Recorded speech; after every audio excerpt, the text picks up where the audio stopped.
Jordan stood alone in his emptied apartment, his grandfather's watch, the one Madison had tried to claim, heavy in his palm, its ticking a reminder that some things are worth protecting no matter the cost. At 32, he'd built a software company from nothing but dedication and foresight, values that ultimately saved him from a marriage that would have dismantled everything he'd worked for. "It's an insult," Madison had declared when he'd presented the prenuptial agreement to protect his business, her ultimatum revealing she valued access to his assets more than their future together. What followed? The canceled wedding, her father's intimidation tactics, the coordinated smear campaign targeting his business, confirmed that his caution wasn't paranoia, but necessary protection. When someone shows you who they really are through their sense of entitlement to what you've built, believing them is just the beginning. Protecting yourself is what matters next. Mark Stevens leaned back in his leather chair, hands folded over the prenuptial agreement draft they'd spent the last hour refining. His law office overlooked the city where Jordan's software company had grown from a startup to a respected mid-sized enterprise over the past 8 years. "Jordan, this is standard business protection," Mark said, tapping the document. "Nothing excessive, nothing unusual, just ensuring your company remains separate property." Jordan nodded, studying the papers. The document represented more than legal language. It embodied years of 18-hour days, maxed-out credit cards in the early years, and the team of 28 people who now depended on the company's stability for their livelihoods. "I know Madison will understand," Jordan said. "She's seen how hard I've worked to build this. It's not about trust. It's about responsibility." Mark's expression softened, with the wisdom of someone who'd seen this conversation many times before. "In my experience, reasonable partners understand that business protection isn't personal. It's just good sense, especially for someone who's built something from nothing." Jordan opened his grandfather's watch case, the timepiece inside more than just an heirloom. "My grandfather gave me this the day I incorporated. Said time was the one thing I couldn't buy back, so I should spend it building something that lasts." He smiled at the memory. "I'd like to document this in the asset list as well." Mark nodded, making a note. "Sentimental and financial value. We'll include it." As Jordan left the office, he checked his phone to find a text from Madison about their dinner reservation. 2 months into their engagement, he still felt the same flutter he'd experienced on their first date. Tonight, he'd explained the prenup as simply as possible, a responsibility to his business, not a reflection on their relationship. 3 hours later, the maitre d' led them to the private corner table where Jordan had proposed. Madison looked stunning in the amber restaurant lighting, her smile brightening when the waiter brought champagne without being asked. "The same table," she said, reaching for his hand across the white tablecloth. "Sentimental tonight, are we?" Jordan squeezed her fingers gently. "I thought we could celebrate again. It's been 2 amazing months of planning our future." Madison's eyes drifted to the diamond on her finger, catching the light. "I still can't believe we're finally doing this. My mother showed the ring to her entire garden club." She laughed. They were appropriately jealous. The waiter brought their usual appetizers, another touch Jordan had arranged to make the evening special. As they shared the small plates, Madison talked animatedly about wedding plans, the house they'd look for afterward, the trips they'd take. "And once we're married, I can finally quit that job," she sighed. "I've earned the lifestyle we deserve." Something in her phrasing caught in Jordan's mind, but he dismissed it. Tonight was about connection, not analysis. He'd scheduled their prenup conversation for the weekend, when they'd have plenty of time for questions and discussion. "To us," he said instead, raising his glass. "To our perfect future," Madison replied, clinking her champagne flute against his. Saturday afternoon arrived with golden autumn light streaming through the living room windows of Jordan's downtown apartment. He'd prepared carefully, coffee brewing, comfortable seating arranged for conversation, the prenuptial draft waiting in a folder on the coffee table. Madison arrived in a good mood, kicking off her shoes and curling up on the sofa. "What's this important thing we need to discuss?" she asked, accepting the coffee he offered. "Don't tell me the venue fell through." Jordan sat beside her, his expression gentle but serious. "Nothing like that. It's about protecting what we're both bringing to our marriage." Her eyebrows lifted. "Sounds mysterious." "It's actually pretty standard," he said, opening the folder. "A prenuptial agreement to ensure my business remains separate property. It protects the company, the employees who depend on it, and the work I've put in before our marriage." He watched her expression transform, confusion, then shock, then something harder to define. "You want me to sign a prenup?" Madison's voice had cooled considerably. "It's very standard for business owners," Jordan explained. "It doesn't affect anything we build together during our marriage, just protects what existed before." Madison set her coffee down with deliberate care. "I thought you trusted me." "This isn't about trust, Madison.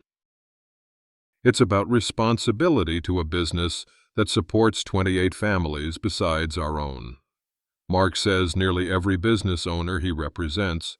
I don't care what your lawyer says." Her voice had risen. "A prenup is an insult. It's saying you're planning for divorce before we even get married." Jordan kept his tone even. "It's planning for protection, just like insurance. We don't expect our homes to burn down, but we still get coverage." Madison stood, color rising in her cheeks. "That's what I am to you, a potential disaster to insure against?" "That's not what I meant." "It's very clear what you meant." She gathered her purse. "Either you trust me completely, or the wedding is off. I won't be treated like some gold digger." The sudden ultimatum blindsided him. He'd expected questions, perhaps concerns, but not this explosive reaction. "Madison, can we please discuss this? I'm trying to be responsible, not insulting." She paused at the door. "There's nothing to discuss. Call me when you've shredded that thing. Otherwise, don't call at all." The door closed with controlled force, not quite a slam, but definitive. Jordan sat motionless, the prenup papers still open on the table. "I understand," he said quietly to the empty room, though he was beginning to wonder if he did. At 2:17 a.m., Jordan stood at his home office window, the city lights a constellation of insomnia below him. Sleep had proven impossible, his mind replaying Madison's reaction like a video stuck on loop. On his desk, the framed photo of them from their first vacation seemed to belong to different people now. He opened his laptop, the screen's glow harsh in the darkness. His email inbox contained hundreds of exchanges with Madison over their 15-month relationship. He began searching for anything about his business, trying to understand if he'd missed something fundamental. What he found instead was a startling pattern. In their early correspondence, Madison had asked questions about his work, shown interest in the challenges, but over time, her inquiries narrowed exclusively to the benefits his success provided. Restaurants they could access, vacations they could afford, the lifestyle his income facilitated. Not once in the past 6 months had she asked about the business itself, the product launches, the hiring challenges, the late-night solving technical problems. She'd been enthusiastic about the rewards of his success, but completely detached from the work that created it. A text from 3 months back caught his eye. "Can't wait until we're married, and you don't have to work so much. The business practically runs itself now anyway, right? Jordan rubbed his eyes. How had he missed this fundamental misunderstanding of what his role meant? The company didn't run itself. It required constant attention, innovation, and leadership. His thoughts turned to the first meeting with Madison's father, Bruce Williams. He'd been so focused on making a good impression that perhaps he'd overlooked signs that should have registered. The memory came into sharper focus now. The restaurant had been Bruce's choice, the kind of establishment where the menu didn't display prices and the sommelier hovered attentively. Jordan had arrived 15 minutes early, but Bruce and Madison were already seated, Bruce commanding the prime table with a view of the entire dining room. "There he is," Bruce had announced at full volume, standing to shake Jordan's hand with excessive force. "The software guy who swept my princess off her feet." Madison had beamed, but something in her expression seemed rehearsed, as if they were performing for an audience. "Great to meet you officially, Mr. Williams," Jordan had said. "Bruce, please. We're practically family." He'd waved at the chair. "Sit, sit. I've already ordered a bottle of Chateau Margaux 2010, nothing but the best tonight." The wine, Jordan knew, would cost nearly $1,000, an extravagant gesture that felt more like a statement than a welcome. Throughout dinner, Bruce had dominated the conversation, peppering his monologues with names of politicians he knew personally and CEOs he played golf with. His dismissiveness toward the waitstaff had made Jordan uncomfortable, snapping fingers for attention, cutting off explanations of specials, sending back a perfectly prepared dish for imagined flaws. "Jordan's company has grown 40% this year," Madison had offered during a rare conversational opening. Bruce's interest had visibly sharpened. "Is that right? What's your exit strategy?" "I'm not looking to exit," Jordan had replied. "I'm building for the long term." Bruce had laughed as if Jordan had told a naive joke. "Everyone exits eventually, son. Question is whether you do it on your terms or someone else's." He'd leaned forward. "Once you're family, we'll talk about how to really grow that little company of yours. I know people who could take it to the next level." The conversation had shifted then, but looking back, Jordan now recognized the predatory assessment in Bruce's eyes, not seeing a future son-in-law, but a business acquisition. Jordan's phone rang, startling him from the memory. The screen showed Elaine Chen, his former business professor and occasional mentor. Though it was nearly 3 a.m., he answered, knowing she often worked unusual hours. "I was just reviewing your new product specs and saw you were online," Elaine said, skipping pleasantries as usual. "Trouble sleeping or trouble thinking?" "Both," Jordan admitted. "I've hit a relationship roadblock that's making me question my judgment." 20 minutes later, they sat in a 24-hour diner, the kind of place with laminated menus and bottomless coffee that Elaine preferred to trendy cafes. At 63, she had the direct gaze of someone who'd spent decades cutting through business posturing. So she rejected a standard business prenup as a personal insult, Elaine summarized after Jordan explained the situation, and immediately jumped to an ultimatum rather than a discussion. Jordan nodded, turning his coffee mug slowly. "I'm wondering if I'm being unreasonable. Maybe it does suggest I don't trust her." "Trust isn't blind, Jordan. It's earned through consistent behavior." She studied him over her reading glasses. "Tell me, if one of your engineers refused a standard non-disclosure agreement and called it an insult to their integrity, what would you think?"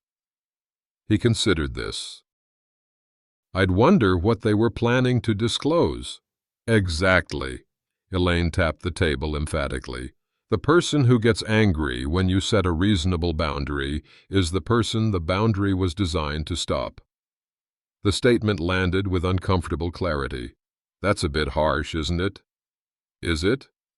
Elaine raised an eyebrow. You built something valuable through years of work. You're asking for a standard protection that any business advisor would recommend. Her response isn't to discuss concerns or suggest modifications.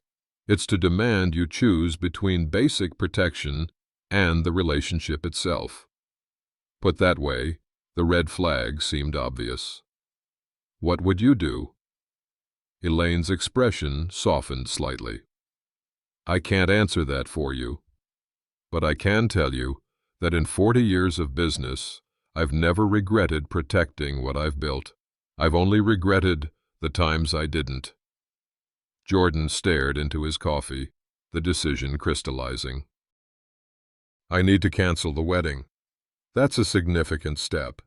So is marriage without protecting 28 families who depend on my company, he replied.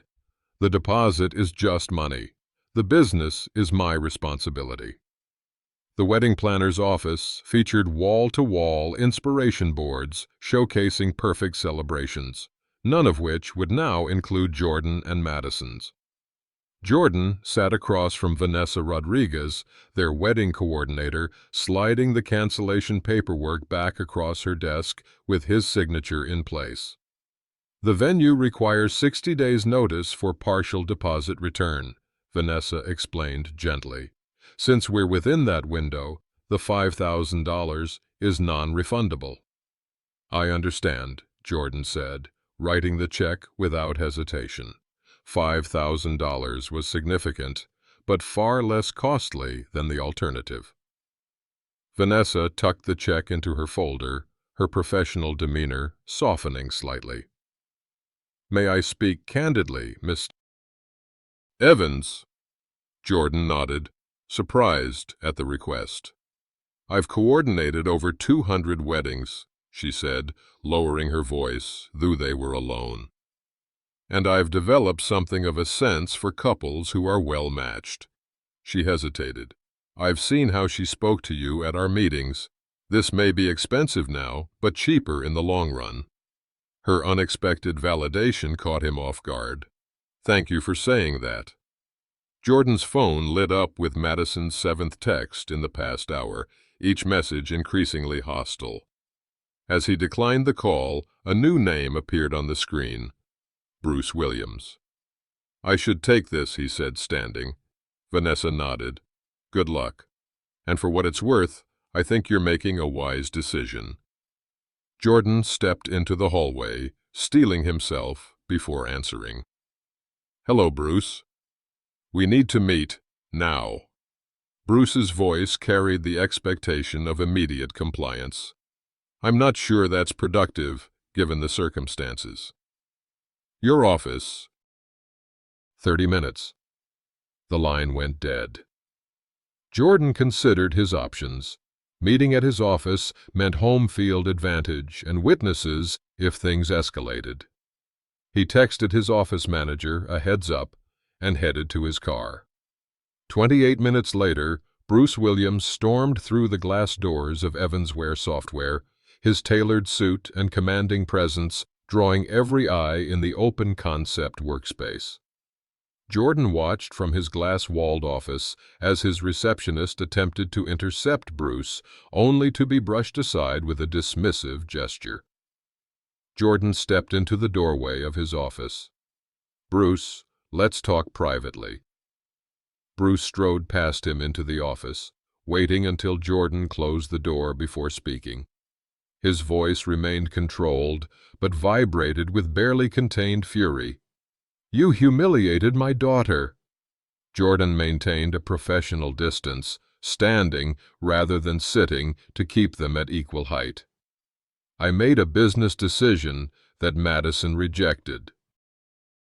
There was no humiliation involved. A business decision? Bruce's volume increased. You called off a wedding over a piece of paper. Through the glass walls, Jordan could see his team watching with concern. He kept his voice even. Madison called off the wedding when she refused a standard business protection. I simply accepted her terms. Bruce stepped closer, using the intimidation tactics that had likely served him well in countless business confrontations. You have no idea who you're dealing with. My daughter deserves better than some paranoid tech boy who doesn't trust her. This isn't about trust, Jordan replied. It's about protecting a company that people depend on. Bruce's laugh held no humor. Your little software shop, please. I eat companies like yours for breakfast. Is that what this was about? Jordan asked, the pieces suddenly fitting together. Access to my little software shop? Bruce's expression shifted minutely, a tell that confirmed Jordan's suspicion. You've made a serious mistake. Nobody walks away from my daughter, especially when they've got something worth taking. The naked threat hung in the air between them. Outside, Jordan noticed his head of security standing alert near the reception desk, monitoring the situation. I think we're done here, Jordan said, moving toward the door. Bruce didn't budge. You have no idea what's coming. By the time I'm finished, clients will be running from you. That sounds remarkably like a threat to my business, Jordan observed, opening the door. Kevin, would you please escort Mr. Williams out? The security head approached as Bruce pointed a finger at Jordan's chest. You'll regret this. Count on it. Only after Bruce had been escorted from the building did Jordan allow himself to sit, the confrontation replaying in his mind. He opened his computer to find an email from their largest client, a manufacturing company where Bruce apparently sat on the board. The message requested an urgent discussion about your services and referenced concerns that have been brought to our attention. The timestamp showed it had been sent during Bruce's drive to the office. Jordan's phone rang again. This time, it was Thomas Wells, a smaller client he'd worked with for years. Jordan, I hate to ask this, Thomas began awkwardly, but I've been hearing some concerning things about how you operate. Bruce Williams told my partner some troubling information about your business practices. The coordinated attack was moving faster than Jordan had anticipated.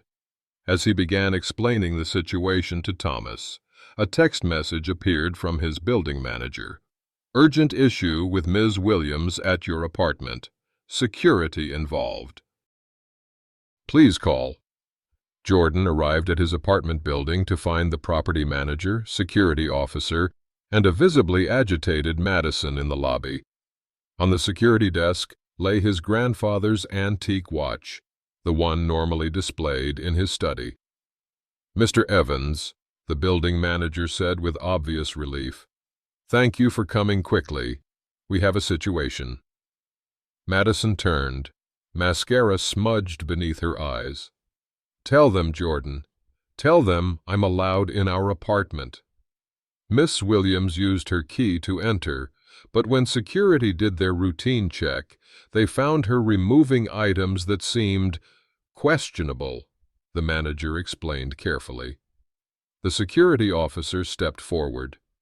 When asked about the watch, she couldn't provide proof of ownership. Building policy required us to secure it until verification. Jordan picked up his grandfather's watch, the familiar weight centering him amid the chaos. This belonged to my grandfather. It's never been Madison's property. You promised it to me. Madison's voice carried across the lobby. After everything, I deserve something for wasting 15 months of my life. The calculated entitlement of her statement struck Jordan with stunning clarity. This wasn't emotional response. This was attempted theft, justified as compensation. I never promised you my grandfather's watch, he said quietly, and it's not yours to take. Your grandfather would have wanted me to have it, she insisted, shifting to a softer, wounded tone. He told me how much he liked me. The manipulation was so transparent now that Jordan wondered how he hadn't seen it before.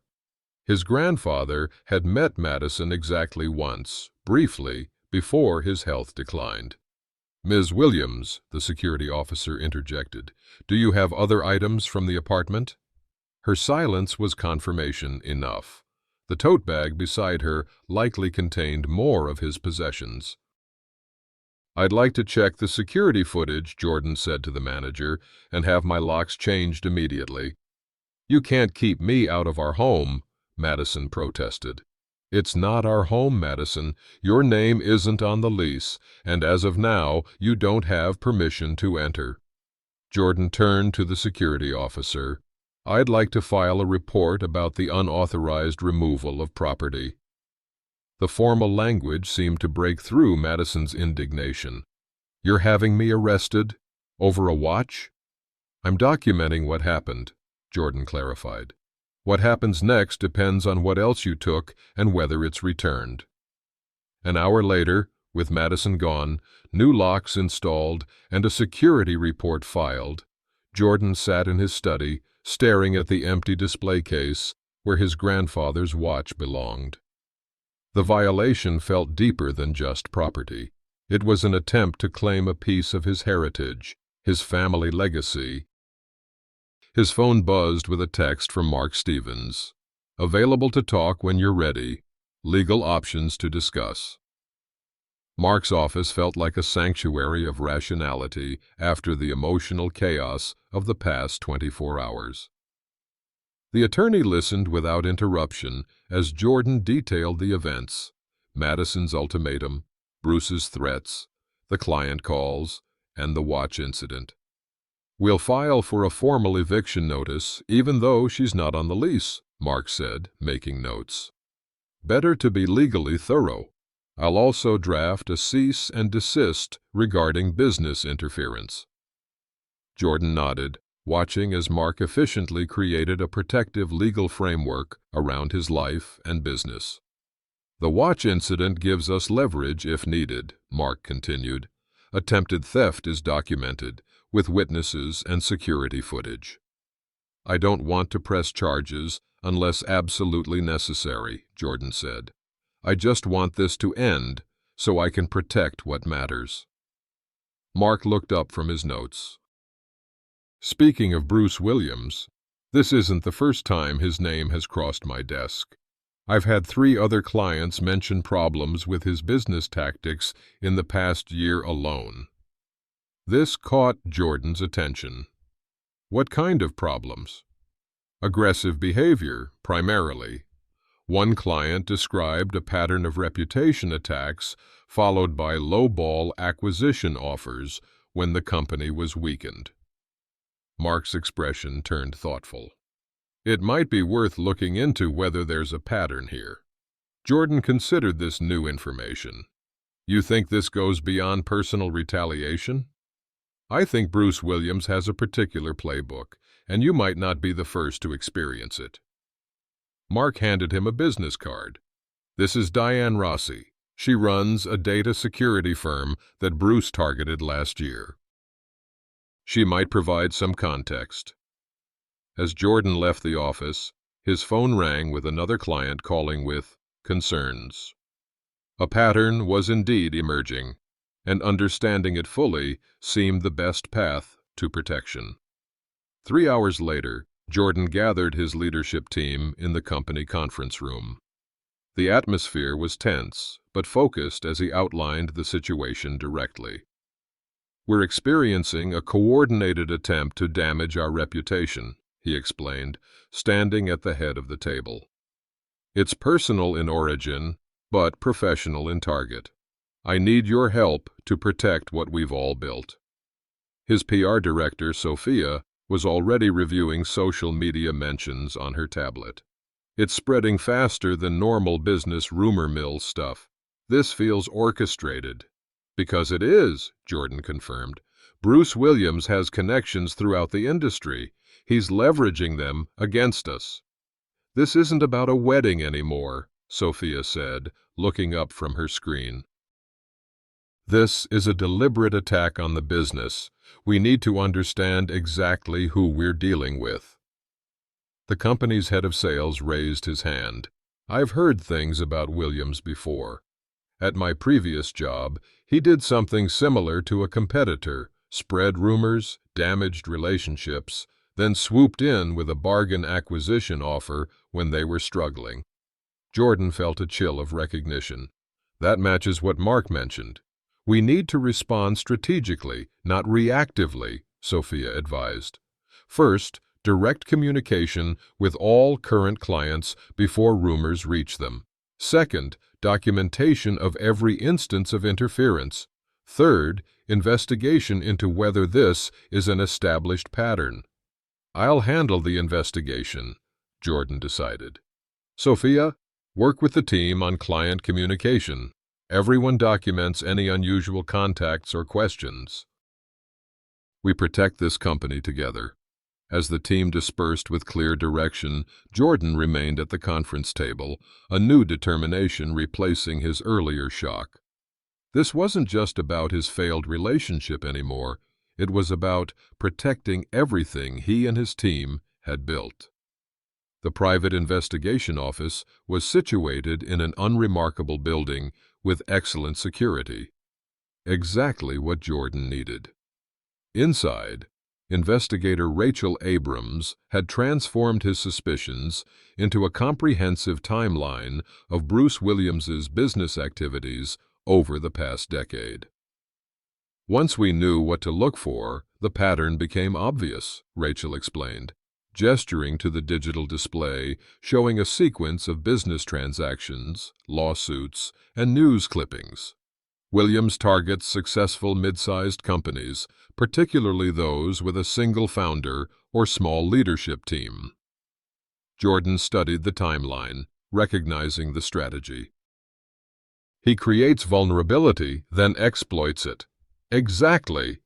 Rachel highlighted several cases. "In the past 5 years, he's acquired 7 companies using remarkably similar tactics: reputation damage, client poaching, then lowball acquisition offers when the target is weakened." Diane Rossi, the data security firm owner Mark had recommended, nodded from her seat across the table. Her silver-streaked hair and direct gaze gave her a formidable presence despite her small stature. "He tried the same with my company last year," she confirmed. "Started with rumors about our security protocols. Then, mysteriously, 3 clients reported concerns within the same week." "How did you handle it?" Jordan asked. "I recognized the pattern because a colleague had experienced it 2 years earlier." Diane's expression hardened. "I documented everything, retained counsel, and made it clear I knew exactly what was happening. He backed off, but only because I had leverage, evidence of potentially illegal business interference." Rachel pulled up another screen showing regulatory complaints against Williams's various business entities. The interesting part, several complaints were filed but mysteriously withdrawn before investigation. Settlement agreements with confidentiality clauses, Jordan guessed. "Most likely," Rachel agreed. "He's careful to stay just on the legal side of business interference, but the pattern is unmistakable." Jordan's research assistant arrived with additional files. "I found 3 more cases that match the pattern, plus former employees willing to talk." The expanding evidence confirmed what Jordan had suspected. This wasn't just personal retaliation for a canceled wedding. It was an established predatory business tactic with Madison as either willing participant or unwitting tool. "The question is," Diane said, "what do you do with this information?" 2 days later, Jordan sat in a private meeting room with 5 other business owners who had experienced Bruce Williams' tactics firsthand. The atmosphere was charged with the unique energy that comes when people discover they're not isolated victims, but part of a pattern. "He threatened my family when I wouldn't sell," said one man, a medical software developer in his 50s. My company lost 30% of its value before I realized what was happening," added a woman who ran a specialized manufacturing firm. Jordan listened as each shared their experience, the common elements forming an undeniable pattern. When everyone had spoken, he introduced the ethics attorney he'd invited, Catherine Rivera, a specialist in business practices and regulatory compliance. "What we're describing here appears to be a pattern of anti-competitive behavior and business interference," Catherine explained. Individually, each incident might be dismissed as aggressive business tactics. Collectively, they suggest potentially actionable conduct. "Are you suggesting we sue him?" asked the medical software developer. "Litigation is one option, but it's expensive, time-consuming, and public," Catherine advised. "Another approach is regulatory reporting, providing documentation to appropriate oversight bodies who can investigate the pattern." "Would that be anonymous?" Jordan asked, thinking of the potential for further retaliation. "It can be," Catherine confirmed. "Whistleblower protections exist for good faith reporting of potentially illegal business practices." The group discussed options, with Jordan taking notes on his tablet. By the end of the meeting, a consensus emerged. They would compile their evidence into a comprehensive report for regulatory authorities, submitted anonymously to protect all involved. "This isn't about revenge," Catherine emphasized as they concluded. "It's about proper authorities having the information needed to evaluate a pattern of behavior that impacts market fairness." As the others filed out, Diane lingered behind. "He's been getting away with this for years because everyone's too afraid to speak up individually," she observed. "There's power in recognizing we're not alone." Jordan nodded, the weight of responsibility settling alongside a sense of purpose. "It's not just about protecting my company anymore." Late that night, Jordan sat in his home office, finalizing the documentation package with Catherine's guidance via video call. The evidence was compelling. Detailed accounts from multiple business owners, timeline of similar tactics, documentation of suddenly withdrawn complaints, statements from former employees about Bruce's methods. "Remember, this needs to focus on business practices, not personal grievances," Catherine advised as Jordan organized the final submission. "Regulatory bodies care about market impacts, not relationship drama." "Understood," Jordan replied, carefully reviewing each section for objectivity and relevance. The anonymous submission system required meticulous attention to detail, proper formatting, comprehensive evidence, clear description of potential violations. Jordan worked through each step methodically, the familiar process of thorough documentation feeling like solid ground after weeks of emotional chaos. "This isn't revenge," Catherine reminded him as they prepared to submit the package.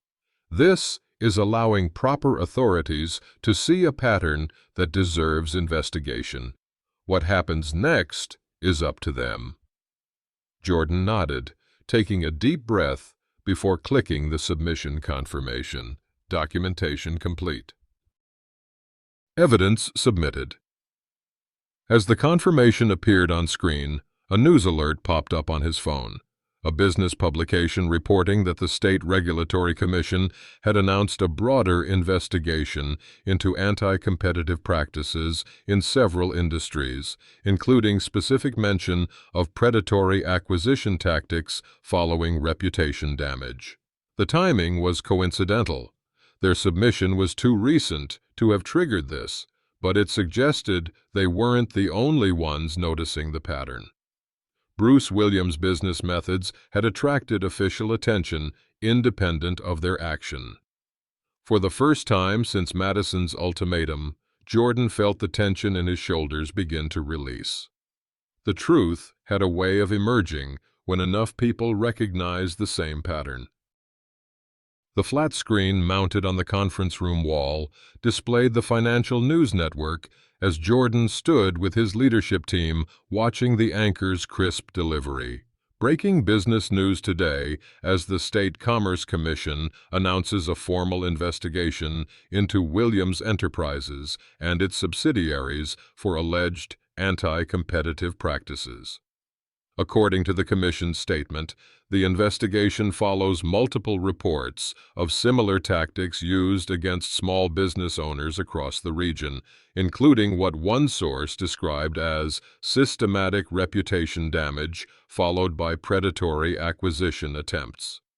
The camera cut to footage of Bruce Williams exiting a downtown building, surrounded by reporters thrusting microphones toward his scowling face. His attorney stepped forward with a brief statement about baseless allegations and full cooperation with authorities, while Bruce maintained stony silence. Jordan studied his team's faces, not celebration, but quiet vindication. They had weathered the reputation attacks with minimal damage, losing only 2 smaller clients while strengthening relationships with their core customers through transparent communication. They don't mention any connection to us, noted Sophia, their PR director. That's good. Keeps us separated from any perception of vendetta. Jordan nodded. This was never about revenge. It was about the pattern being recognized by people with authority to address it. His phone vibrated with an incoming call, Madison's name appearing for the first time in weeks. He hesitated, then excused himself to take it privately in his office. "Madison," he answered neutrally. "We need to talk," she said without preamble. "Coffee in an hour. The place near your office." Jordan considered refusing, then decided that a public meeting with clear boundaries might provide useful closure. "I can do that." The cafe buzzed with mid-morning activity, providing both witnesses and background noise, exactly what Jordan wanted for this conversation.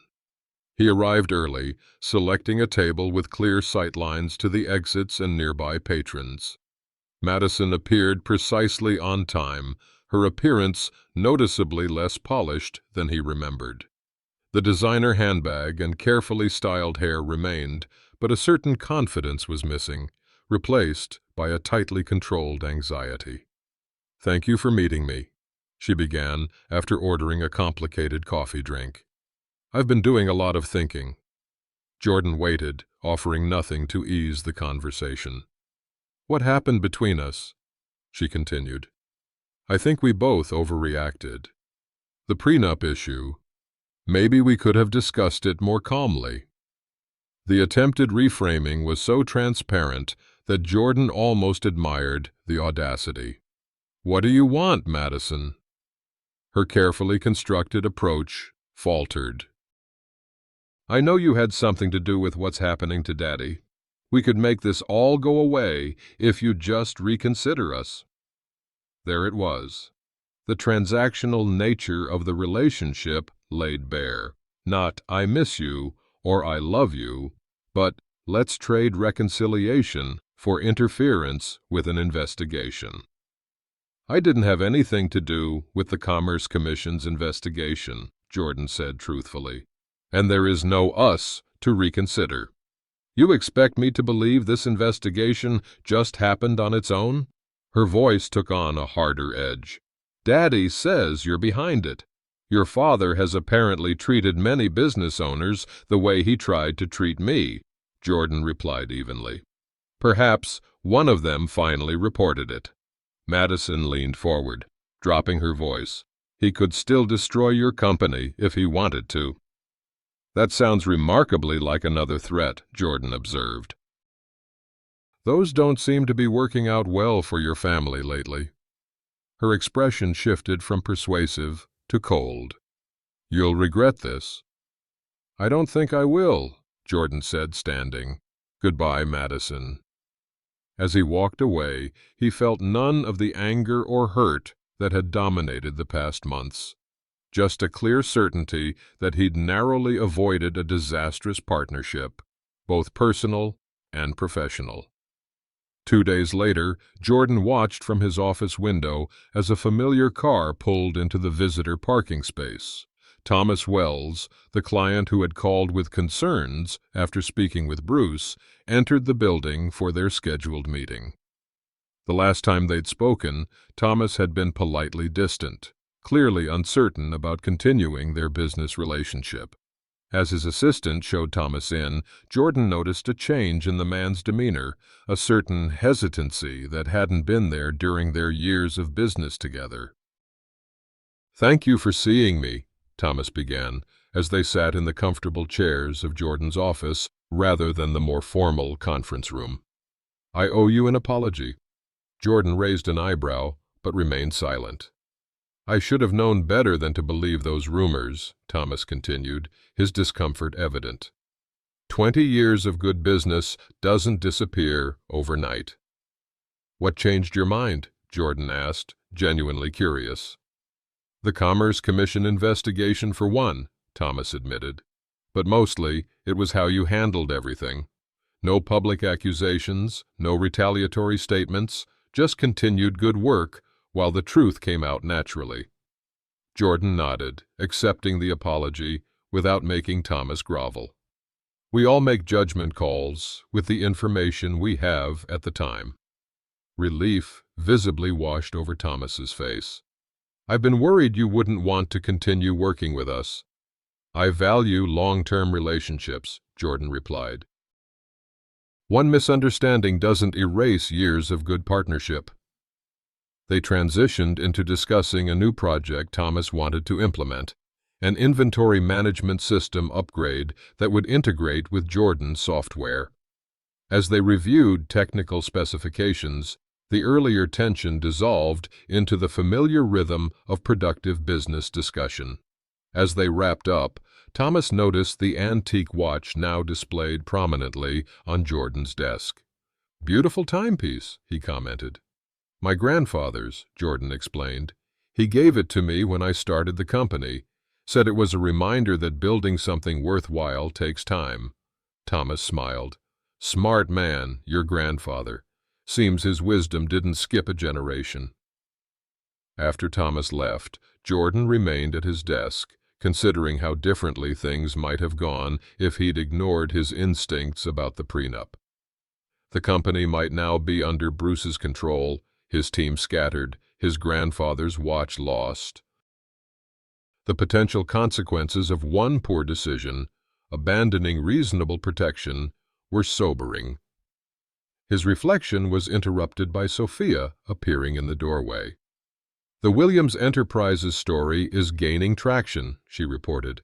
3 more business publications have picked it up, and they're finding other companies with similar experiences. "Are they connecting it to us?" Jordan asked. "Not directly," she assured him. "We're mentioned as one example of a targeted company, but the focus is on the pattern, not any personal relationship." Jordan nodded, satisfied. "Keep monitoring, but no comments from us. The facts speak for themselves." As evening fell, Jordan stopped by Diane Rossi's office on his way home. The data security firm owner had become an unexpected ally through the documentation process. "You've seen the news?" she asked as he entered.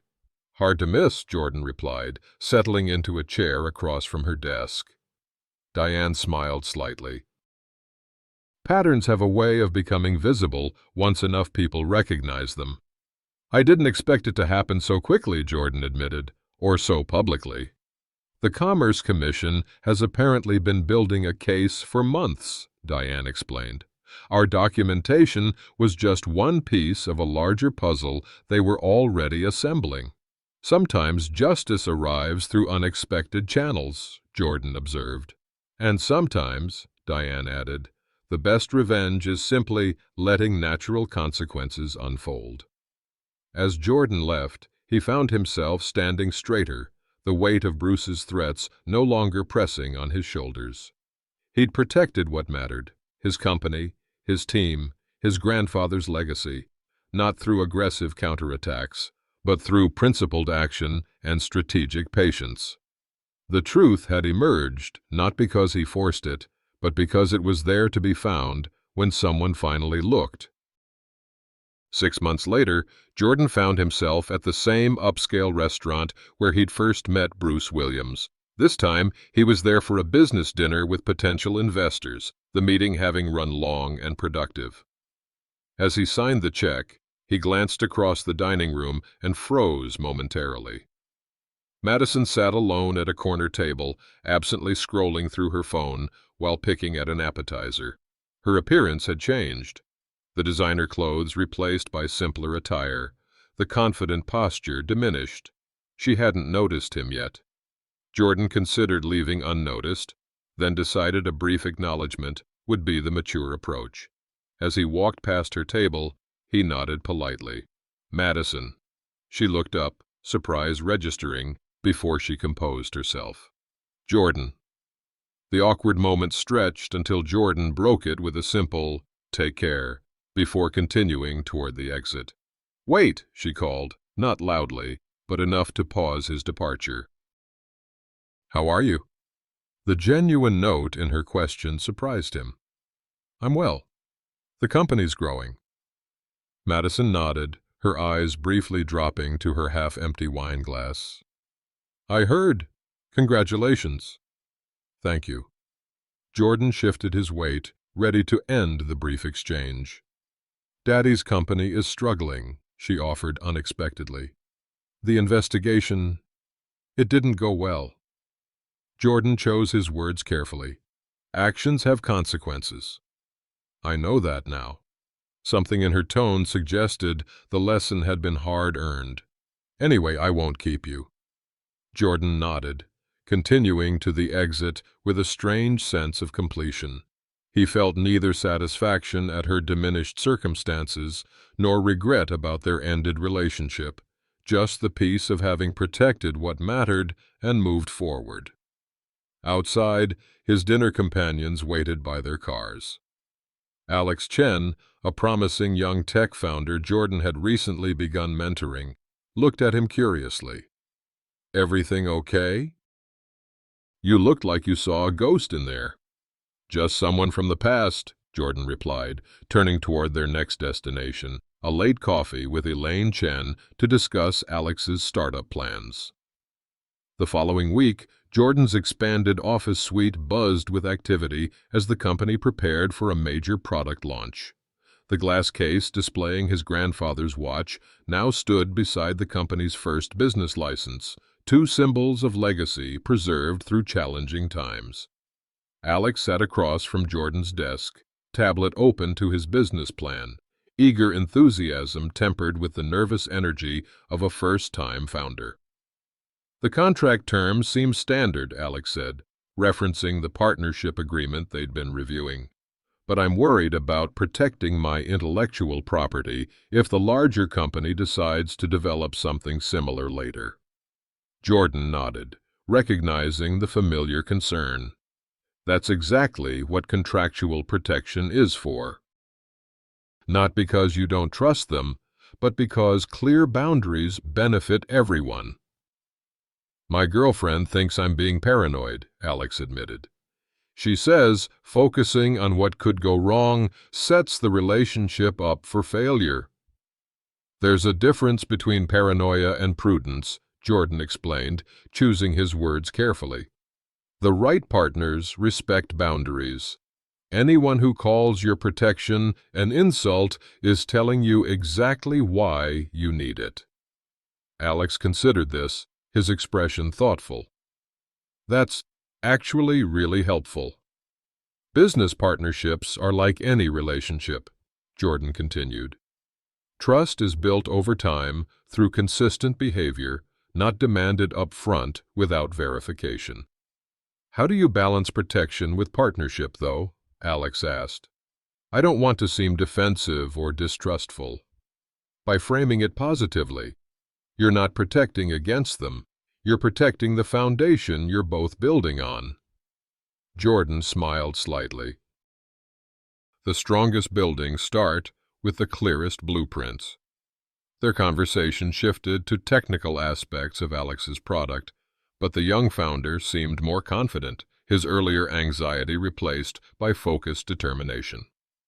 When Elaine joined them later, her approving nod told Jordan she'd noticed the change in Alex's demeanor. As one of Jordan's original mentors, she recognized the passing of wisdom to the next generation. "You've become quite the business philosopher," she observed when Alex stepped out to take a call. Jordan shrugged. "Just sharing lessons I learned the expensive way." "The best kind," Elaine replied. "Nobody values wisdom they didn't pay for." The groundbreaking for Evansware's new headquarters took place on a bright spring morning, the ceremonial shovel turning soil that would support a building designed for the company's next decade of growth. Jordan stood with his business partner, Sarah, surveying the architectural plans, while team members and local business leaders mingled at the small reception. 3 years ahead of our original expansion timeline, Sarah noted with satisfaction, despite everything that happened last year. "Maybe because of it," Jordan suggested. "Nothing clarifies priorities like defending what matters." Sarah studied him thoughtfully. "You know, when you canceled the wedding, I worried you'd be affected personally, even if it was the right business decision. But you seem—" "Wiser," Jordan supplied. "I was going to say centered," she laughed. "Like you found your foundation." Jordan's gaze drifted to the framed photo of his grandfather displayed alongside the building renderings, a deliberate choice to connect past and future. "My grandfather used to say the greatest gift he could leave wasn't things, but the example of knowing what's worth protecting and having the courage to do it." The gathering began to shift toward the podium for the formal ceremony. As Jordan prepared to address the crowd, he felt a tap on his shoulder and turned to find Mark Stevens, his attorney, smiling broadly. "Quite a difference from when you came to my office about that prenup," Mark observed. "Did you ever imagine this outcome?" Jordan shook his head. "I was just trying to protect what I'd built. I never anticipated it would lead to growth." "That's the thing about proper boundaries," Mark said. "They don't just prevent loss. They create space for what matters to flourish." As Jordan stepped to the podium, he caught sight of several familiar faces in the audience: Diane Rossi, Thomas Wells, Elaine Chen, people who had stood by him during the challenging months after Madison's ultimatum. They weren't just business connections anymore, but a community built on mutual respect and shared values. "Today, we break ground not just for a building," Jordan began, his voice carrying across the gathered crowd, "but for the next chapter of a company that weathered challenges by staying true to its core principles." The grandfather's watch on his wrist caught the morning light as he gestured toward the architectural renderings. "Some legacies weren't meant to be locked away, but carried forward into the future you built with your own hands." Jordan stands in his new office expansion, the grandfather's watch now worn on his wrist instead of displayed in a case, ticking alongside the rhythm of a business that survived attempted predation and emerged stronger. Both are symbols of what happens when you value what you've built enough to protect it from those who would claim it without earning it. The hardest boundaries to set are always with those closest to us, the ones who believe proximity grants ownership, who mistake your success for their opportunity, who call your protection an insult while reaching for what you've earned. These challenges don't end with age. They simply take different forms across the seasons of our lives. Whether defending a business you've built, a home you've maintained, or the dignity you've earned through decades of wise living, the principle remains the same. What matters deserves protection. What I learned through losing a fiancé, but saving my company, was that dignity isn't just about how others treat you. It's about how you insist on being treated. The lines you draw, not out of fear, but self-respect. The courage to walk away from those who see your boundaries as barriers to overcome rather than values to respect. I've found that age brings not just the wisdom to recognize these situations, but the confidence to address them without apology. The prenup that Madison called an insult was actually the first test of our relationship's foundation, one she failed not by refusing to sign, but by revealing that her love came with conditions while claiming mine should not. True partnership, whether in business or life, is built on mutual respect for what each person brings and has built. This wisdom applies equally to family relationships, where respect for boundaries forms the foundation of healthy connections across generations. If you've ever been called selfish for protecting what you've built, suspicious for requiring transparency, or difficult for expecting accountability, recognize these as confirmation that your boundaries are necessary, not negotiable. The people worthy of your trust are those who respect your limits without requiring explanation or justification. Remember that protecting your life's work isn't just self-preservation. It's respecting everyone who depends on what you've built, honoring those who taught you its value, and ensuring that when you do share your success, it's with those who understand its worth rather than just its price. In the end, we preserve not just possessions, but principles, not just assets, but examples for those who will carry our legacy forward in their own ways.